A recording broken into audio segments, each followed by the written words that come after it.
அனைவருக்கும் வணக்கம். இது அம்மாவின் வீட்டு தோட்டம். இதில் நம்ம என்ன பார்க்க போகிறோன்னா, இட்லி கொத்து செடி. இதுக்கு நாங்கள் தண்ணி கூட ஊற்ற மாட்டோங்க. பாருங்கள் எந்தளவுக்கு காஞ்சி போயிருக்குன்ட்டு. அது மட்டும் ஒரு ஓரமாக இருக்கும். ஆனால் பூ பாருங்களேன், சின்ன செடி நிறைய இருக்கும். கொத்து கொத்தாய் எதிரங்க இதில் பாருங்கள். இன்னும் இங்கே இந்த இடத்துல நிறைய இருக்கும். இங்கே நிறைய முக்கு விட்டுட்டுருக்கு. இப்போ பாருங்கள், இந்த ஒரு இதுவே எவ்வளோ தூரம் இருக்குன்ட்டு.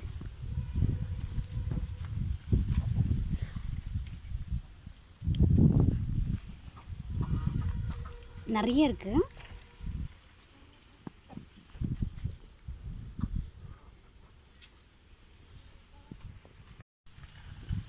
அனைவருக்கும் வணக்கம். இது அம்மாவின் வீட்டு தோட்டம். இதில் நம்ம என்ன பார்க்க போகிறோன்னா, இட்லி கொத்து செடி. இதுக்கு நாங்கள் தண்ணி கூட ஊற்ற மாட்டோங்க.